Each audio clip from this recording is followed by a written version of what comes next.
কি হচ্ছে অলিভিয়া? এটা তো লন্ডন না যে এভাবে হুট করে গায়ে পড়বে। দূরে দাঁড়া।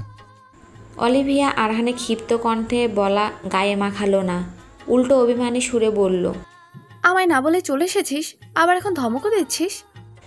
আরহান ঈশানের দিকে একবার তাকালো, তারপর আবার অলিভিয়ার দিকে তাকিয়ে বলল, সময় হয়ে ওঠেনি। তুই কবে এসছিস? অলিভিয়া গদগদ ভাব নিয়ে জানাল, কাল রাতে এসেছি, আর আজকে তোকে সারপ্রাইজ দিতে চলে আসলাম। আরহান বলল। আচ্ছা। অলিভিয়া আবার জিজ্ঞেস করল, তো ডিউটি আওয়ার শেষ, চল কোথাও একটা বসি। আরহান ঈশানীকে একবার দেখে নিল, তারপর বলল, আমার সাথে মানুষ আছে। অলিভিয়া এবার পেছনে তাকালো, ঈশানের একটু হাসার চেষ্টা করলো। অলিভিয়া ঘাড় ঘুরিয়ে প্রশ্নতান্ত্রিক দৃষ্টির দিকে আরহান এগিয়ে এসে পরিচয় করিয়ে দিল। অলিভিয়া হেসে ঈশানের সাথে কি হ্যান্ডশেক করলো। অলিভিয়া ফের আরহানকে জিজ্ঞেস করলো, কোথায় যাচ্ছিস? বাসায়। আরহানের ছোট্ট জবাব। অলিভিয়া হেসে বলে, আমিও যাই, তবে অনেকদিন আন্টির সাথে দেখা হয় না। আরহান মৃদু হেসে গাড়িতে উঠতে তাকে বলে। অলিভিয়া গিয়ে ড্রাইভিং সিটে পাশে বসে। ঈশানী আরহানের দিকে একবার তাকিয়ে পিছনে গিয়ে বসে পড়ে। আরহান গাড়ি চালাচ্ছে আর অলিভিয়া বক বক করছে। চৌধুরী বাড়ির ড্রয়িং রুমে গভীর মনোযোগ দিয়ে আলোচনায় ব্যস্ত চার রমণীর আলোচনায়। মূল উদ্দেশ্য হলো আগামীকাল আয়রার মেহেন্দির অনুষ্ঠান এবং আগামী পরশু গায়ে হলুদ। আলোচনায় মত্ত আছে রিমি, আয়রা, ঈশানী এবং অলিভিয়া। অলিভিয়া চৌধুরী বাড়ির আসার পর মিনারা বেগম ভীষণ খুশি হন। তারপর তাকে জানায় দুদিন পরে আয়রার বিয়ে। সে যেন আজ কিছুতেই না যায়। অলিভিয়া যেন আকাশের চাঁদ হাতে পেয়ে যায়। সে তো এটাই চাচ্ছিল, যে কোনোভাবে আরহানের সাথে থাকতে, কাছাকাছি থাকতে। একমাত্র আরহানের জন্যই সে তো দেশে এসেছে, কিন্তু সে বুঝলে তো, পাত্তা দিলে তো। অলিভিয়া মনোবল হারায় না, বরং দ্বিগুণ মনোবল নিয়ে নিজেকে বলে, বুঝলে বুঝবে, না বুঝে কোথায় যাবে। আরহানের জীবনে একমাত্র মেয়ে সেই হবে, আর কাউকে সে আসতে দেবে না, কখনোই না। এসব ভেবে মৃদু হাসি দেয় অলিভিয়া। তারপর মুখ ফুলিয়ে বলে মিনারা বেগমকে, আয়রার বিয়ে? আমি তো জানি না আন্টি, তোমার ছেলেটা কিচ্ছু বলেনি আমায়। মিনারা বেগম একগাল হেসে বললেন, তুমি এসেছো এখন, আর যেতে দিচ্ছি না। কাল থেকে এমনিতেই মেহমান আসতে শুরু করবে, একদম বিয়ে শেষ করে যাবে, কেমন? অলিভিয়া খুশি হয়ে যায় এবং তারপর থেকে চারজন বসেছে কাল কি করবে, গায়ে হলুদে কি হবে, এসব নিয়ে আলোচনায় ব্যস্ত ছিল তারা। ঈশানের এসব বিশেষ মন না থাকলেও আয়রার মন রক্ষার্থে তাকেও সঙ্গ দিতে হচ্ছে। চার মাথা এক হয়ে ফোনে তারা নাচ দেখছিল। রিমি আর অলিভিয়া নাচবে হলুদের অনুষ্ঠানে। সেই নাচের টিউটোরিয়াল দেখছে। ঠিক সেই মুহূর্তের ওপর থেকে আরহানের কণ্ঠে ভেসে আসলো, মা, এক কাপ কফি দিয়ে যাও। আরহানের কণ্ঠস্বর পেয়ে চট করে উঠে দাঁড়ায় রিমি। এক প্রকার হন্তদন্ত হয়ে ছুটে যায় রান্নাঘরে। আরহানের মন মতো কফি বানিয়ে চলল আরহানের রুমের দিকে। অলিভিয়া এসব কিছু খেয়াল করলো নিখুঁত চোখে। তার মন বলছে এটা শুধু কাজিনের মধ্যে স্বাভাবিক মেলাবন্ধন না, বরং রিমির মনে হয়েছে অভিলাষা। সে রাগে নিজেকে হাত মুষ্টিবদ্ধ করে নেয়। কপালের রগ ফুলে ওঠে অলিভিয়ার। তার আরহানের দিকে নজর, এত বড় সাহস। রিমি কফি নিয়ে আরহানের রুমে যায়। দেখতে পায় আরহান ল্যাপটপে মুখ গুজে কাজ করছে। রিমিকে তখনও খেয়াল করেনি। রিমি কফি মগ এগিয়ে দিয়ে লাজুক স্বরে বলে, আপনার কফি। আরহান ল্যাপটপে মুখ গুজে বলে, রেখে দে টেবিলে। রিমি টেবিলে রেখে দিয়ে ঠায় দাঁড়িয়ে রয়। আরহান মাথা তুলে চায় রিমির পানে, ভুরু উঁচিয়ে জিজ্ঞেস করে, কিছু বলবি? ইস, এই লোকটা এত সুন্দর কেন? তার কথা বলার ধরন, প্রতিটি অঙ্গিভঙ্গির চোখের চাহনি এত প্রলোভভাবে কেন টানে রিমিকে? এই যে এখন উঁচিয়ে কথা বলল, কি মারাত্মক না লাগলো রিমির কাছে। এসব ভেবে রিমি তার দুই ঠোঁট ভিজিয়ে ঢোক খায়।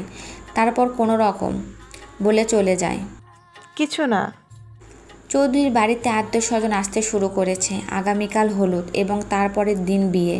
আজ সন্ধ্যায় ছোট করে বাড়ির মেয়েগুলো মেহেন্দি অনুষ্ঠান রেখেছে।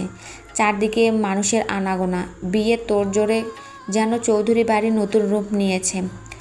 সকালে নাস্তার জন্য খাবার টেবিলে উপস্থিত হয় ঈশানী। দেখতে পায় মোটামুটি সকলেই খেতে বসেছে। ঈশানীকে দেখেই রনি একটা বিশ্রী হাসি উপহার দেয়। ঘৃণায় মুখ ফিরিয়ে নেয় ঈশানী। তারপর রান্নাঘরে চলে যায় ছোটো মাকে সাহায্য করতে।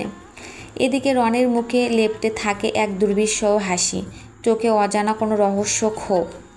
মেহেন্দি অনুষ্ঠান উপলক্ষে ছাদে ছোট্ট করে ডেকোরেশন করেছে মেয়েরা। আয়রার ভীষণ শখ ছিল মেহেন্দি অনুষ্ঠানের, তাই তার কাজিন মহল এ বন্ধুরা মিলে এই ছোট্ট অনুষ্ঠান উপহার দিয়েছে ওকে। বাড়ির গুরুজনরা এদিকে আসেনি। আয়রা সুন্দর একটি গাঢ় গোলাপি, ইংরেজিতে যেটাকে বলে হট পিঙ্ক রঙের হালকা কাজের একটি লেহেঙ্গা পরে সেজেছেও দারুণভাবে। আর বাকি সকলে মিলিয়ে নিজেদের জন্য সবুজ রঙের চুড়িদার নির্বাচন করেছে ঈশানী। রিমি, অলিভিয়া সহ বাকি সকলে মিলে মেহেন্দি দেওয়ার উদ্দেশ্যে ছাদে এসেছে। বক্সে উচ্চ শব্দে বাজছে শাহরুখ খানের বিখ্যাত গান মেহেন্দি লাগা কে খানকা। আয়রাকে মেহেদি দিয়ে দিচ্ছে মেহেন্দি আর্টিস্ট, সেই সাথে অন্যদেরও দিয়ে দিচ্ছে অন্য আর্টিস্ট। ঈশানী, অলিভিয়া, রিমিও বসে পড়েছে মেহেন্দি দিতে। ঈশানী মেহেদি দেওয়া আগে শেষ। সে সিম্পল ডিজাইন পছন্দ করেছিল, যেটা তাড়াতাড়ি দেওয়া হয়ে গেছে। ঈশানীর হাতে মেহেন্দি নিয়ে বসেছিল, তখন আয়রা ডেকে বলল, ইস্যু, আমার ফোনটা ঘরে রেখে এসেছি, একটু এনে দিবি? ঈশানী মাথা দুলিয়ে ছাদের গেট পেরিয়ে নিচে নামতে লাগলো। ছাদের থেকে নামতে হাতে বামে রয়েছে স্টোর রুম, সেদিকটা সচরাচর কেউ যায় না। সন্ধ্যা পেরিয়ে এখন রাত নেমেছে শহরের বুকে। ঈশানীর ৩-৪ সিঁড়ি পার করে নামতে পিছন থেকে একটি দানবীয় হাত চেপে ধরে ঈশানীর মুখ। ঈশানী ছোটার জন্য ছটফট করতে থাকে, আগন্তুকের হাতে কিল ঘুষি দিতে থাকে, কিন্তু লাভ হয় না। উল্টো সে আগন্তুক ঈশানীর মুখ চেপে ধরে নিয়ে যায় সেই পরিত্যক্ত স্টোর রুমে। ঈশানী বুঝতে পারে কিছু একটা খারাপ হতে চলেছে। সে ঘাবড়ে যায়, ভয় পেয়ে যায়, মাথা কাজ করে না তার। তাকে যখন স্টোর রুম নিয়ে আসে তখন সে ভয়ে আরও সিটিয়ে যায়। তখনই উত্তপ্ত নিঃশ্বাস পায় এবং শুনতে পায় ফিসফিসিয়ে বলা কথা, ইস্যুরানি, বলেছিলাম না ভয়ঙ্কর শাস্তি দেব। আমাকে থাপ্পড় মারার ফল আজকে পাবে তুমি। তোমার সারা শরীর কলঙ্কিত করব আমি, যেই কলঙ্ক নিয়ে তুমি সমাজে দাঁড়াতে পারবে না। সবাই তোমাকে সেই দিবি, সেই কলঙ্কিত করব তোমায় আজ। আতঙ্কে ঈশানীর সর্বাঙ্গ কাঁপতে থাকে, নিজেকে বাঁচানোর জন্য অনবরত ধস্তাধস্তি করতে থাকে। শেষে গিয়ে এক প্রকার কামড় বসায় মুখের ওপর থাকা রনির হাতে। রনির মৃদু আর্তনাদ করে ঈশানীর মুখ ছেড়ে দিতে ঈশানী পালানোর চেষ্টা করে, কিন্তু আজ ভাগ্য ঈশানীর সহায় নেই। দরজার কাছে যাওয়ার আগে চুলের মুঠি ধরে ফেলে রনি। ঈশানী চুলের মুঠি ধরে ঘুরিয়ে তার গালে একটি থাপ্পড় বসায়। ঈশানী গিয়ে আসতে পড়ে মেঝেতে, ঠোঁট কেটে রক্ত বেরিয়ে আসে। ডুকরে কেঁদে ওঠে ঈশানী। কীভাবে বাঁচবে সে? কীভাবে পালাবে এখান থেকে? এই মানুষরূপী জানোয়ার রাক্ষস থেকে সে কি নিজেকে বাঁচাতে পারবে? ঈশানীর এবার জোরে চিল্লাতে থাকে, কেউ আছো, বাঁচাও আমায়, এই শয়তানি থেকে বাঁচাও আমায়, হে আল্লাহ রক্ষা করুন, আমায় সহায়তা করুন। ঈশানীর চিৎকার রনি হেসে ওঠে। বিকৃত সে হাসি দিয়ে বলে, গানের আওয়াজ পাচ্ছ না ডার্লিং?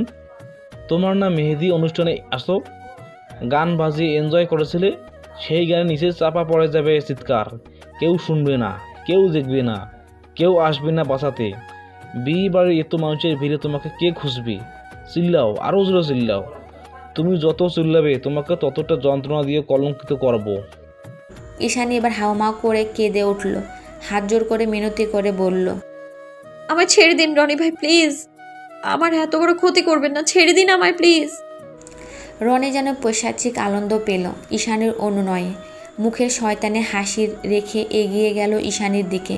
ঈশানী পিছাতে লাগলো আর অনুনয় বিনয় করতে থাকলো। রনি কিচ্ছু শুনল না, হাত দিয়ে বাইরে টেনে ফেলে দিল ঈশানীর ওড়না। ছিঁড়ে ফেললো ঈশানীর ডান হাতের জামার কিছু অংশ। ঈশানীর হাতের কাছে থাকা পুরানো ফুলদানি দিয়ে রনির মাথায় আঘাত করলো। রনির কপাল কেটে কিছুটা পিছিয়ে গেল, কপাল বেয়ে রক্ত বেরোচ্ছে। ঈশানী এই ফাঁকে দৌড় দিতে গেলে রনি খপ করে ঈশানীর পেটে বাহু জড়িয়ে নিজের কাছে নিয়ে আসে। ঈশানীর পেটে থাকা তার হাতের নখ ডেবে যায় ঈশানীর পেটে। ঈশানীর ব্যথা আর্তনাদ করে ওঠে, পা দিয়ে অনবরত লাথি দিতে থাকে রনিকে। রনি হিসিয়ে বলে, তোর তেজ কমাবো আমি আজ। এখানে আমার কাছে বন্ধ হয়েও তোর তেজ কমে না। তোর শরীরে প্রতিটি অঙ্গের তেজ কমাবো আজ। তোকে ছিন্ন বিচ্ছিন্ন করে খুবলে শেষ করে দেব। বলে ঈশানী ঘাড়ে কামড় বসায়। ঈশানী ব্যথার ঘৃণায় মুখ খিচিয়ে নেয়। পরক্ষণে রনি গোপনাঙ্গে এক লাথি বসায়।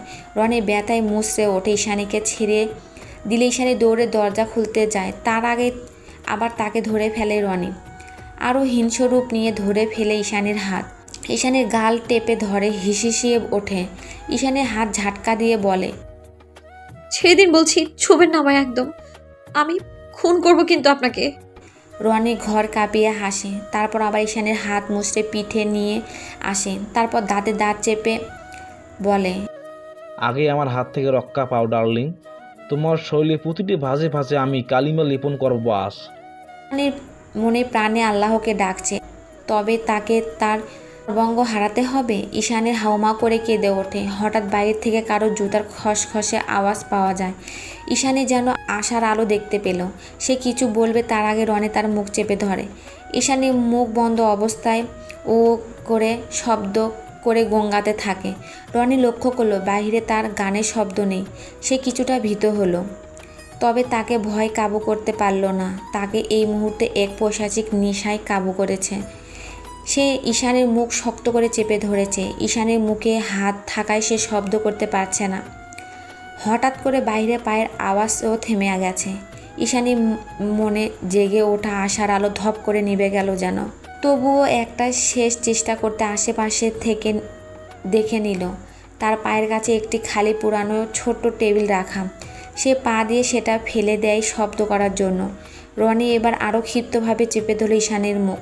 চুলের মুঠি ধরে কিছু বলবে, তখন দরজায় কড়া আঘাতে শব্দ হলো। ঈশানী আবার রনির হাতে কামড় দিল, কিন্তু রনি হাত ছড়ালো না, এভাবেই চেপে ধরল। বাইরে থেকে ধাক্কানো হচ্ছে। এবার দরজা ধাক্কানোর সাথে ভেসে পুলুশালীর আওয়াজ। ভিতরে কে ভিতরে? দরজাগুলো বলছে এখনই। আকাশে সুন্দর ঝলমলের চাঁদ উঠেছে। চারদিকে মৃদু মন্দ বাতাস বইছে, হয়তোবা ঝড়ের পূর্বাভাস। ছাদে উপস্থিত কয়েকজন যুবতী মেয়ে তাদের নিষ্কর্মে ব্যস্ত। কেউ হাসছে, কেউ নাচছে, কেউ গাইছে। আর মেহেদি দেওয়া প্রায় শেষের দিকে। সে কখন ঈশানীকে পাঠিয়েছে ফোনটা আনতে, মেয়েটা এখনও আসার খবর নেই। এদিকে তার বরমশাই পই পই করে বলে দিয়েছে মেহেদি দেওয়া হলে যেন সর্বপ্রথম তাকে ছবি তুলে দেওয়া হয়। সে পাশে ফিরে রিমিকে একবার দেখে নিল। মেয়ে এখনও দেওয়া হয়নি মেহেদি, তবুও রিমিকে বলল, এই রিমি, ইস্যুকে কখন পাঠিয়েছি ফোনটা আনতে, এখনও আসার খবর নেই। তুই কি একটু দেখে আসবি প্লিজ? রিমি আচ্ছা বলে মেহেদি আর্টিস্টকে থামিয়ে উঠে দাঁড়ালো। নাচতে নাচতে এগিয়ে গেল নিচে নামতে। প্রথমে গেল আয়রা রুমে, গিয়ে দেখে বিছানার ওপর ফোন রাখা। ঈশানও কোথাও নেই। রিমি ভু কুচকে এগিয়ে গিয়ে ফোনটা নিল। তারপর ভাবতে লাগলো মেয়েটা গেল কই। আয়রা রুম থেকে বেরিয়ে সোজা রান্নাঘরের দিকে গেলেন মিনারা বেগমের কাছে। মিনারা বেগমকে জিজ্ঞেস করলেন, ফুপি, ইস্যু কোথায় গো, দেখেছো? মিনারা বেগম হাতের কাজের ব্যস্ত হয়ে বলল, আছে হয়তো এদিকে কোথাও। আরও আপু ওকে ফোন আনতে আরও 30 মিনিট আগে নিচে পাঠিয়েছে। ওর কোনো দেখা না পেয়ে আমি নিচে এসে ফোন নিলাম, কিন্তু ওকে আর পাচ্ছি না। রিমি বলল। মিনারা বেগম তেমন গুরুত্ব দিলেন না, বরং বললেন, আছে হয়তো এদিকে কোথাও, খুঁজে দেখ, আমার হাতে অনেক কাজ রে। তখনই আরহান আসলো মিনারা বেগমের কাছে। এসে জিজ্ঞেস করলো, মা, মইটা কোথায়? বাইরে ডেকোরেটরদের লোক লাগবে। মিনারা বেগম চললেন ছেলের দিকে, তারপর বললেন, স্টোর রুমে আছে হয়তো, একটু গিয়ে খুঁজে দেখ না বাবা। আরহান সেদিকটায় পা বাড়ালো। রিমি দৌড়ে পিছু নিল আরহানের। আরহান সামনে আর সে পিছু হাঁটছে। কয়েক সিঁড়ি ওঠার পর আরহান পিছু ফিরে চাইলে রিমি দ্রুত একটু হাসার চেষ্টা করে বলে উঠল, আমি ছাদে যাচ্ছিলাম। আরহান সরে দাঁড়ায়, ওকে আগে যেতে বলল। রিমি পা দাপিয়ে চলে যায়। এই লোকটা সব সময় তাকে অবহেলা করে। একটু একসাথে গেলে কি হতো এমন?